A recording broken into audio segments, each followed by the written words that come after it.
And we're back, guys. This video is brought to you via the Doctrine of Fair Use to Fair Dealing, and we're also covered under the Digital Millennium Act. Coco Gauff, the future of tennis, has parted ways with Brad Gilbert, ladies and gentlemen. We've been talking about this on the channel for a very long time. What do you think? Is this something that was necessary, overdue? Or do you think they could have worked this out? Now, I did a poll in the community. Please go take a look and vote.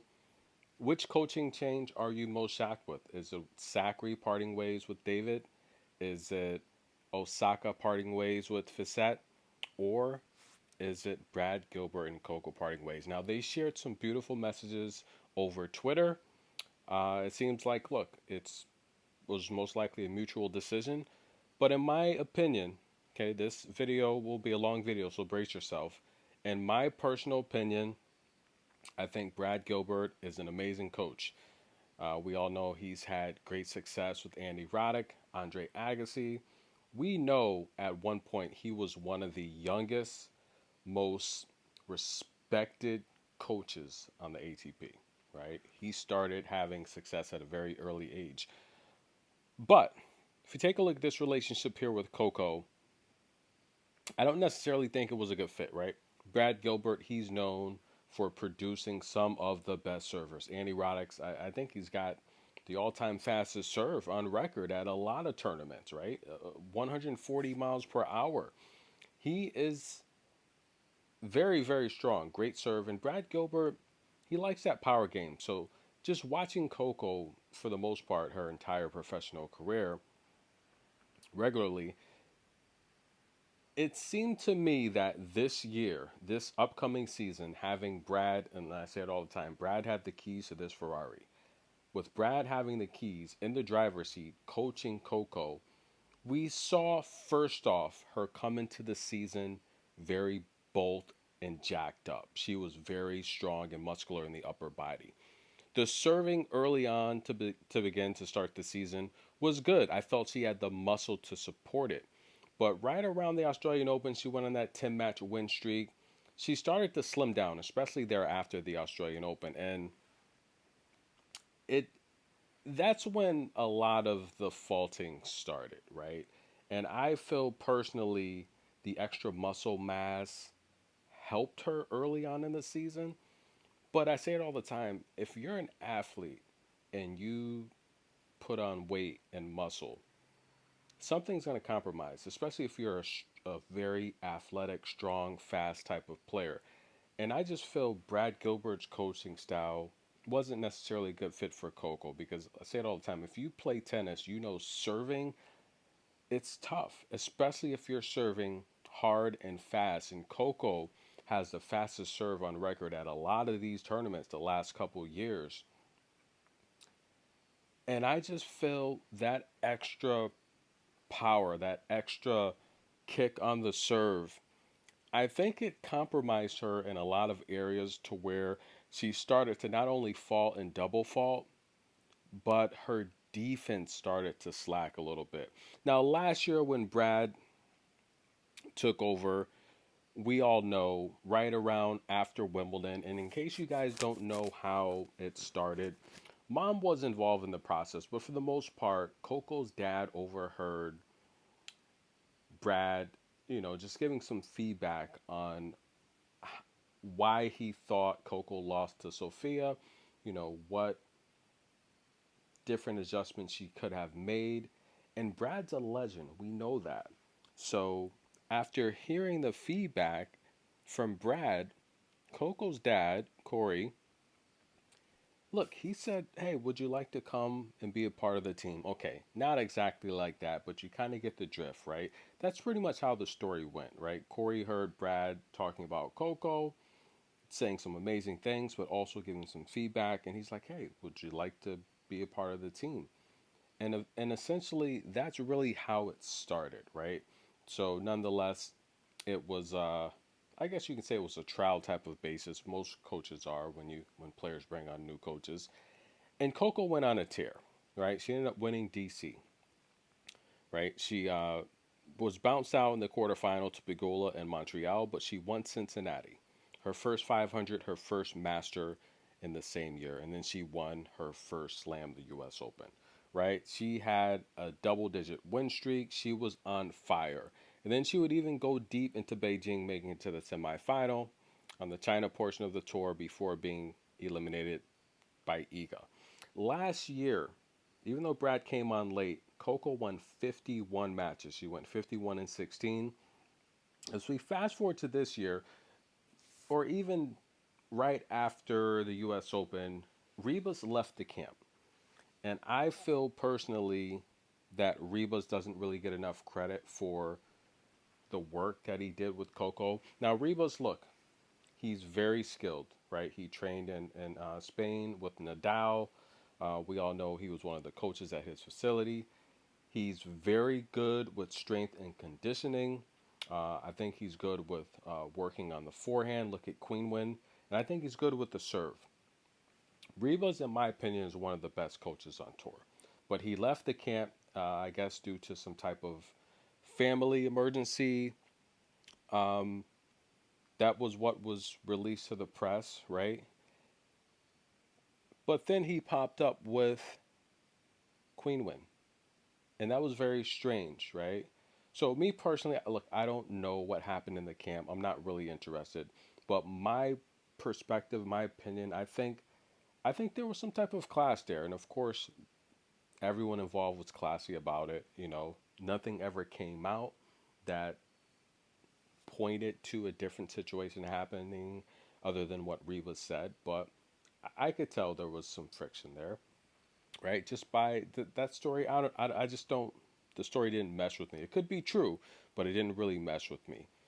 And for him to pop up so soon with another player, I just felt that was interesting. But on the backside of that, Facette had the issue with Queen Win as well because Osaka announced she was coming back. He left Queen Win, went with Osaka, and now they're broken up now. And the reality here is, I think Queen Win made out better than everyone, right? Because look what she's done under Rebus, and I do not think it's a joke. He's really that good of. I don't think it's a coincidence. He's that good of a coach. And the reality here is, fast forward to this season with Brad at the driver's seat. Great start in Auckland, great start at the Australian Open. But again, as she lost that weight, things started to get a little iffy. Now, so we fast forward, Coco's 41 and 15 on the year. Look, she won 51 matches last year with a lot of steam, right? Heading into the end of third quarter, into the fourth quarter.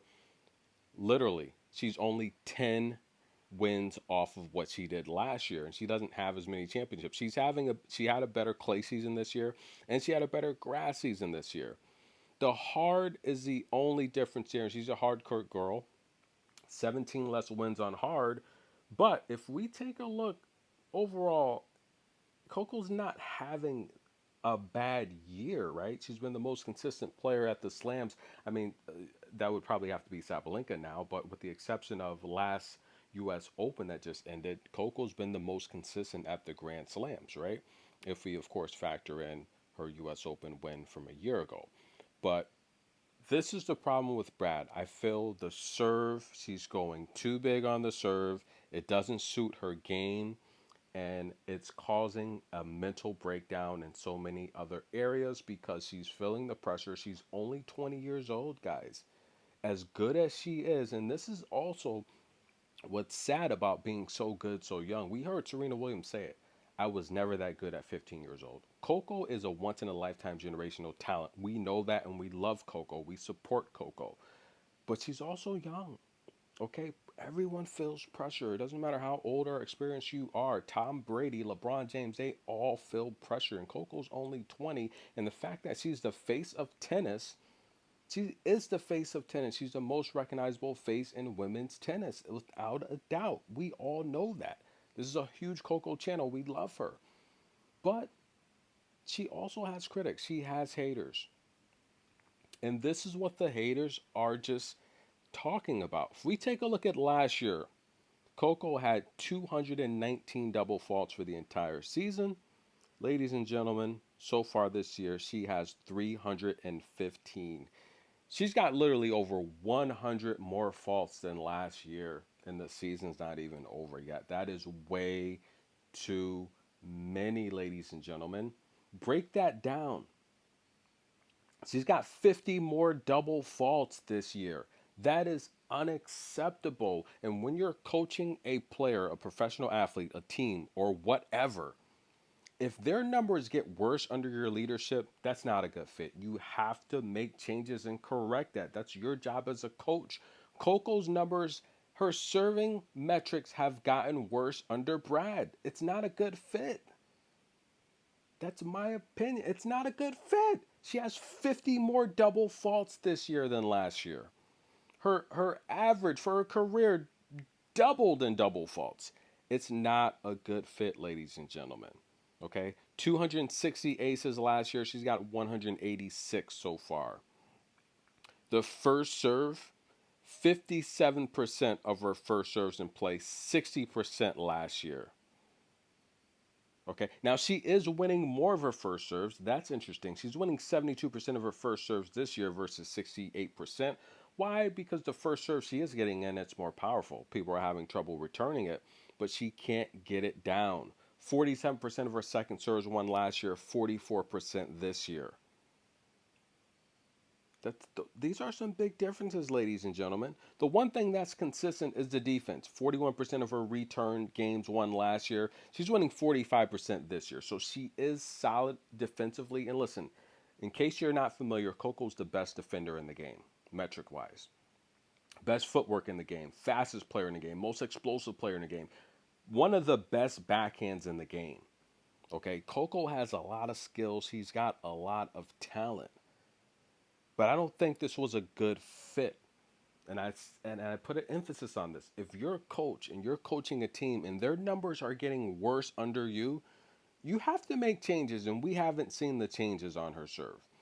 Now, Dad would he played a big role in bringing Brad Gilbert on this team, and I just felt this was his decision to sit down with Coco and find an alternative. I just don't think Brad suits her game. My personal opinion, Elena Rybakina's former coach. And look, Stefanos, if he's still out there, okay,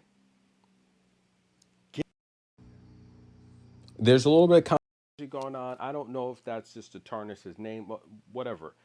Reach out to him because not only has he helped Elena Rybakina dramatically with her serves, he said it in several interviews. He's hard on her about the serve. They work on the serve. The forehand. Elena Rybakina's got a solid forehand. And by the way, ladies and gentlemen, while we're talking about these top tier talents, Coco, although she hasn't won a slam this year, she's not going to win a slam. There's no more slams. And by the way, they're talking about making a fifth slam on tour. I think that's impossible. If so, it would have to be in China, and China has the infrastructure to hold a fifth slam. I think it would be pretty cool to have a fifth slam in China. I think China. We all know China loves tennis. They love their tennis. They put up the money. Tennis is back in China for the WTA. And the reality here is, if they were to have a fifth Grand Slam, they would have to reduce the schedule on tour, and for the most part, I think the North American leg of the tour would be affected greatly. Probably the clay tournament. They would probably have to remove either Rome or Madrid. They would have to remove one of those clay masters because that's 2 weeks. That's the 2 weeks they would need to be able to have a Grand Slam. It's possible. And even if they don't remove one of those masters, they just need 2 weeks to host a slam. Maybe they can cut, I don't know, a couple 500s out here and there to get the 2 weeks to be able to have a slam.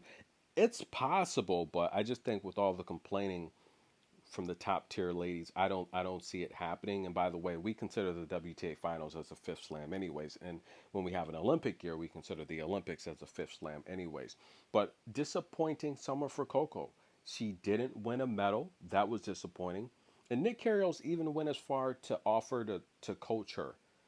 And look, he's got an amazing serve. But with that said, out of the top players, Sabalenka, Rybakina, Polini, Pegula, Navarro, Danielle Collins, of the ladies that are currently in the race to make the WTA finals, Coco's played the least amount of games. And she's ranked sixth. She's got 3,900 points. That's ahead of Emma Navarro and Danielle Collins. She's right behind Pegula, Polini, Rybakina, Sabalenka, and we all know Iga's just sitting comfortably with 8,200 points. Sabalenka, by the way, had 7,800 points. So even despite what the haters would say is a mediocre year for Coco, she's only 10 wins off of last year, her historic year last year. She got 41 wins. She's having a better clay season, a better grass. She had a better clay season, a better grass season in terms of win percentage. Very consistent at the slams, and she's sitting number 6 in the race to the finals, having played the least amount of games. So, or tournaments rather. So the reality here is she's having a pretty good year, and I just think the next coach she brings on, we have to bring on a biomechanics coach. Sabalenka did it; it worked wonders for her game. Sabalenka had a stretch where she was averaging double-digit double fault. So you remember that horrible game Coco had? It's Emma Navarro, you know, what 19 double faults, something like that. Sabalenka had a stretch where she was averaging over 20. Right? She took care of things, and she said, "Look, that was enough. Was enough, guys. Actually, I'm not gonna do my Sabalenka voice. I'm a little tighter right now." But she went and she made the changes. Right now, Coco, of course, you have to get ready for the last stretch of the season headed into Saudi Arabia because you're a big star. You're going to make the WTA finals. We know An shut it down, Svitolina shut it down. And this is what I talked about last year. These top tier ladies that are banged up and bruised. You're not playing to make the WTA finals. Shut it down early, okay? Have your October and your November and 3 weeks of December to practice and get ready. But first, just probably take at least half of October to rest. Rest, get some treatment, some therapy. Start working hard in November and December and come back next year healthy. A healthy season from the start. It's gonna make wonders for the tier ladies, okay? I was upset at Sophia Kenin last year. She's playing, these lower level tournaments into November. Shut it down, Sophia, because now it's late in the season and you're banged up and you're losing winnable matches. The season is too long. These are ladies. The season's too long. It's too grueling on their bodies. But with that said, I think Coco needs a biomechanics coach, work on the serve, work on the lift. She's netting a lot, okay? Work on the lift. And this is what scares me. Brad spent so much time, and Brad said it himself. Coco works so hard. She works so hard behind the scenes. If you guys think she's on TikTok all the time, you're wrong. That's a joke. She's working, working, working. What concerns me is how do how does she go back to her old serve? I don't think you can. I don't think that's possible. You bring on a new coach, now you have to learn a new serve. It's going to be challenging. But the the main key for me, if she takes off some of these miles per hour on that first serve, I think she'll be okay. I think that's the big thing. The harder you hit the ball, the harder it is to control. Right? That fast car, Porsche, Ferrari analogy. Beautiful car. If look, when you hit the corners, you have to slow down. Those fast cars can be very dangerous. And I just felt the double faults were very dangerous for Coco because he's going too fast. She just pulls back a little bit, just a few miles per hour, get the ball in play. I think she'll be fine, but she's got to work on more. And not that she wasn't doing it, but I would like to see more situational serving, strategic serving, going out wide, down the tee, jamming the body. A lot of those versus just trying to blast your opponent off the court. Now, Serena Williams helped change the game where she made it a more of a power game mixed with finesse because those ladies couldn't keep up with Serena's power, especially on the serve. And I just felt Sabalenka was one of those pioneers. We take a look at Corey there. Sabalenka was one of those pioneers, and it shows now just trying to blast your opponent off the court. And Sabalenka said, look, Serena was her idol coming up. And the reality here is a lot of players have mimicked their game around Serena. Strong, physical, power type of game, and that's what Sabalenka's great at. I feel Coco should not get away from her strengths. Trying to play this power game, it was never her game. When she came onto the scene as a young player, she was a defensive player. She had a lot of great topspin. She was very patient, kind of a counter puncher, right? Wasn't really too aggressive with winners, patient, waiting for the right opportunities. Whereas now, yes, he's getting older, stronger, more physical. I just felt the serve. She's trying to blast too many people off of the court, and it led to a lot more mistakes. Her biggest weapon is her backhand. but you have to set up a backhand, right? And she does that with her amazing footwork, her amazing defense, her great anticipation, her great IQ, her court awareness. And I just feel the serve has just been such an issue mentally that's leaking in other areas of her game that it's never have, you know? And we've even seen her return metrics, even though better than last year so far, they've dropped. She was over 50% at one point with a lot of her return games. Just breaking opponents over 50% of the time is insane. That's insane defense. So, the next coach, guys, comment below who should be our next coach. I wanted to be David Witt. He's with Francis Tiafo, Stefanos. I don't know what's going on with him. We'll see. Uh, you wanted to be Patrick again. He was an advisor of her early on in her career. I just know it's got to be someone that's technical. And Brad, I think, did say it best. You know, I'm not going to go in there and try to change her forehand. There's no guarantee it's going to work or get better. It could even get worse. If she's comfortable hitting like that, then let's just make sure she's comfortable in the areas where she can be comfortable at. And I feel with her serve, that's been the big issue, not necessarily forehand, because I've talked about the forehand, and I do think that's overplayed. It's overhyped because Coco went toe to toe with great defensive players like Svitolina, dueling it out with the forehand, Vavara dueling out with the forehand, and on clay, I've said it time and time again. Her problem isn't really her forehand at all. It's listening to the critics, making her think she has an issue with her forehand when she really doesn't, and the fact that she's so fast, she's running through these shots because she's so lightning fast. Whereas on clay, you can see she doesn't have an issue with her forehand on clay because it's a slower surface. You can slide into the shot. On hard, Coco's so fast. She just needs to slow down a little bit. She's just running through the forehand with her speed, right? And it's the follow through. It's the follow through because she's so fast when she's closing out. I don't think she's ever really had an issue with her forehand. And if you look at any of the professional tennis players on tour, if they have a weak hand, it's the forehand. So I think it's overplayed. It's completely overplayed.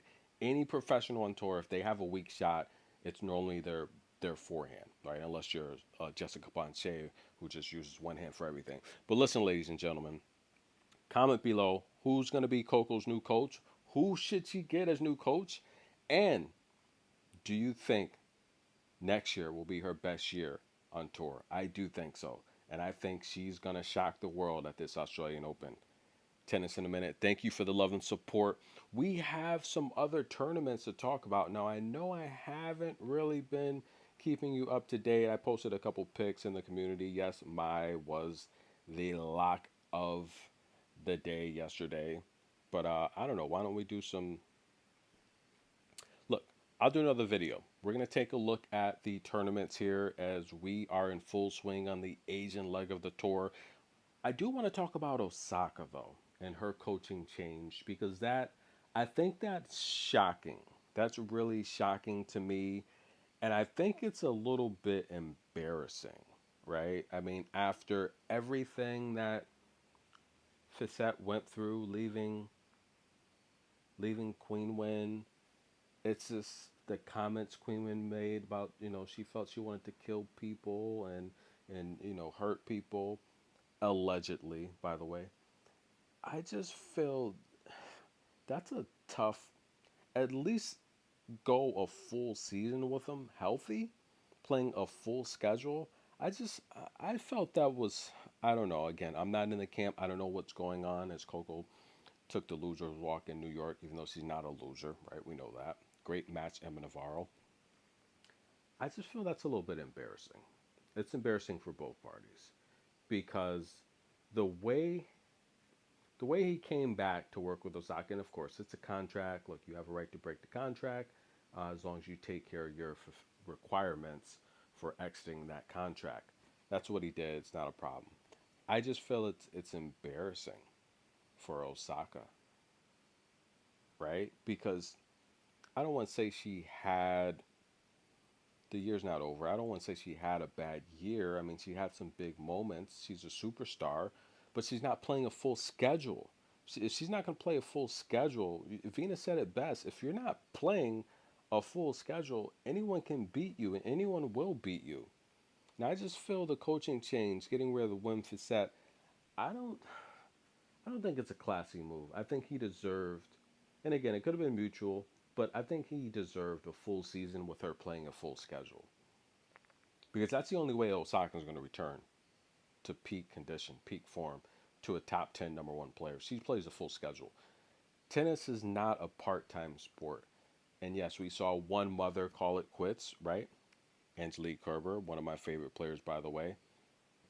If you're going to have children, you have to understand tennis is not a part time sport. And I think Osaka's playing part time right now. She is playing part time right now. Go to the qualifiers, get in the mud, and work, work, work till you get back to where you belong. You have what it takes. But Coco, guys, what's next for her? I think she'll do well in the finals. Look, it's hard. She's not gonna have an issue.